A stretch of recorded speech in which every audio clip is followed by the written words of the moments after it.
No industry better represents mass production than the fast food industry. They may have all started as small one-off restaurants, but over the years, their popularity allowed them to spread across the globe. But once they became massive corporations, the pressure to gain higher profits each year had them pumping out a mass amount of product for the cheapest possible cost. This is where the moral and ethical lines tend to get crossed. Not only that, but when a company has tens of thousands of individual restaurants, it's hard to monitor the questionable actions of every owner or employee. So today, we're going to be talking about the instances of the most shady and corner-cutting behavior that became some of the biggest scandals in fast food history. And remember, these are just the times that they got caught. Here are the 10 biggest fast food company scandals. Burger King's horse meat.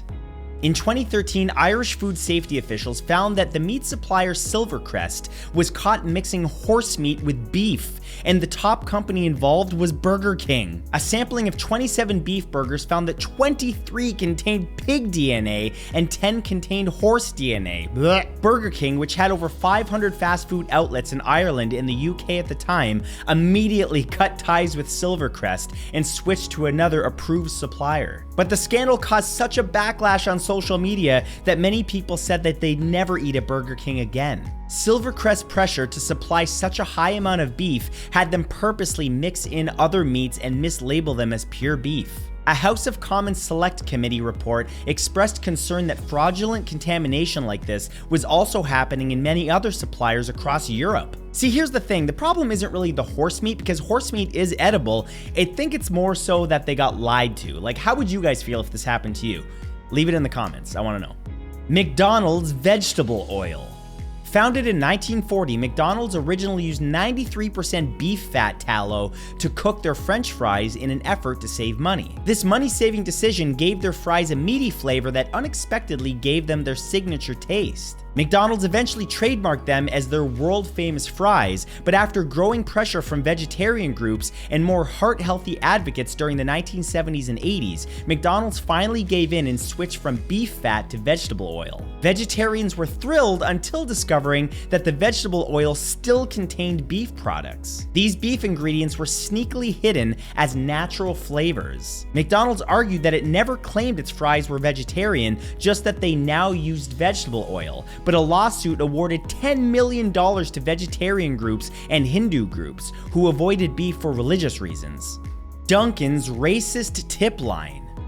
In 2018, a general manager of a Baltimore Dunkin' Donuts posted a sign that read, "If you hear any of our staff shouting in a language other than English, please call us immediately with the name of the employee to receive a coupon for a free coffee and a pastry." Customers who sympathized with non-English speaking employees were outraged. Not one person called for the free coffee and pastry, but multiple people called Dunkin' to complain. Once pictures of the sign began going viral, Dunkin' Donuts stated, "The franchise owner has informed us that the sign was posted by the general manager." While her intent was to address a customer service and satisfaction issue, the franchisee determined her approach was inappropriate and confirmed the sign has been removed. This vague, lenient statement further angered the public, who were expecting a sincere apology. Misleading calorie charts. In 2010, Olive Garden, Boston Market, Chipotle, and many other fast food and sit-down restaurants were found to have very misleading calorie counts. Researchers at Tufts University found that nearly 20% of the dishes served at these restaurants were packed with over 100 or more extra calories. One order of chips and salsa at On the Border Mexican Grill had over 1,000 more calories than it claimed. Representatives from the restaurants claimed that meals prepared by individual workers can lead to inaccuracies. Olive Garden even told CNN that the figures on their website are as accurate as they can be for dishes that are individually crafted by hand. Employees adding sauces or ingredients in the moment could account for some of this, but overall, they were found to be deceptive since the study tested dozens of dishes in multiple states over a 6-month period. McDonald's and KFC served expired meat. In 2014, undercover reporters filmed workers at an American-owned Shanghai factory changing the dates on expired meat before supplying it to McDonald's and KFC locations in China. The report that aired on Shanghai's Dragon TV also showed employees mixing expired meat with fresher cuts, then lying to McDonald's inspectors. Workers were filmed handling food with their bare hands and picking up meat that had fallen on the floor and putting it back into the processing machine. Floor meat. One worker wearing a surgical mask even referred to the meat as foul. A Chinese court fined the China-based food supplier 2.4 million won, which is about $365,000 US, and sentenced 10 employees to upwards of 3 years in prison for selling expired meat. KFC's parent company, Yum Brands, dropped the supplier, but McDonald's kept using the same company. Oh, McDonald's, you just keep reminding us just not to eat there, okay?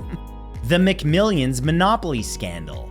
In the mid to late 90s, marketing executive Jerry Jacobson defrauded McDonald's of $24 million by stealing and selling their Monopoly game's most valuable pieces. Jacobson, who was a former police officer, worked for Simon Marketing, the company hired to make the game pieces. He rigged the game so that people he knew could claim the most lucrative winning pieces, since claiming prizes himself would instantly expose his scheme. He gave game pieces worth $200,000 to roughly 60 people in exchange for $45,000 to $50,000 each. After netting roughly $3 million for himself, he anonymously mailed a $1 million game piece to the St. Jude Children's Hospital in Tennessee. He later said that he hoped that the good deed might secure him a more lenient sentence if he was ever caught. Well, it didn't, because he was sentenced to 37 months in prison in order to pay $12.5 million in restitution. McJustice. Subway's half-real chicken meat. In 2017, DNA researcher Matt Harnden of Trent University's Wildlife Forensic Laboratory tested the poultry of 6 popular grilled chicken sandwiches. Companies like McDonald's, Wendy's, A&W, and Tim Hortons all averaged between 85 to 90% chicken DNA, but the CBC revealed that Subway's chicken only consisted of 50% chicken DNA. According to the study, the remaining 50% was made of soy fillers. Subway's results were so shocking that the team tested them again. They biopsied 5 new oven-roasted chicken pieces and 5 new orders of chicken strips. At best, the roasted chicken scored 53.6%, but the chicken strips were found to have just 42.8%. The sodium levels were 7 to 10 times higher than a natural chicken breast. Overall, the study shined a light on what the fast food industry calls restructured products, which is basically smaller pieces of meat or ground meat bound together with other ingredients. Chipotle's E. coli and norovirus outbreaks.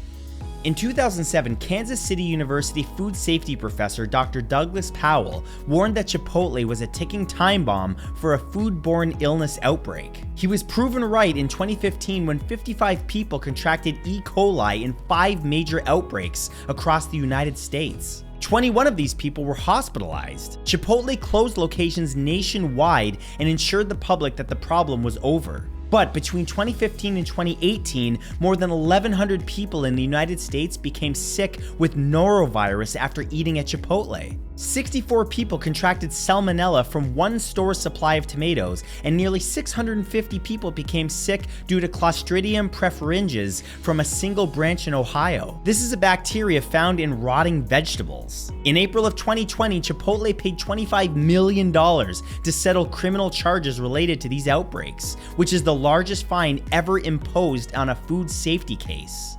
McDonald's Hot Coffee. In 1992, a case of a woman suing McDonald's over hot coffee became something of a joke to the public. It was at a time when people thought that everyone was suing each other for frivolous reasons, so 79-year-old Stella Liebeck was brushed off as money hungry. Only later did people realize that she was severely injured, which made a compelling case. When she accidentally spilled in her lap the scalding 190 degrees Fahrenheit coffee that gave her third-degree burns on 16% of her body, she was hospitalized for 8 days. Treatment for skin grafting, scarring, and the ability to walk lasted for more than 2 years. During the case, McDonald's admitted that they knew of the risk since 700 people had received coffee-related burns between 1982 and 1992. She was awarded roughly $3 million, and McDonald's has since lowered its coffee temperature by 10 degrees. Yoga mat bread.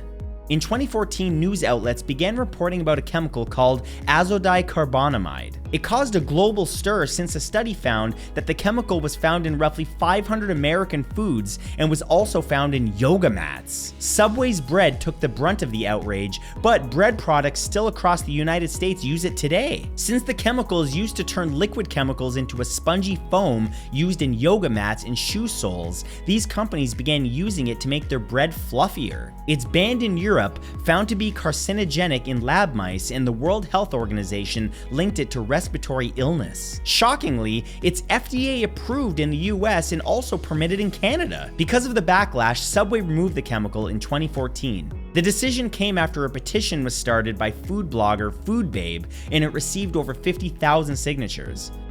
Yoga bread. But that's all for this video. I hope you guys enjoyed it, and if you did, please leave a comment, please leave a like, and of course share it. All those things help me out tremendously in the algorithm, more than you guys know. And of course, follow my socials for all the updates, and of course, my link to my Twitch is also in the description because I go live pretty much every day on there. Other than that, I'll see you guys next time.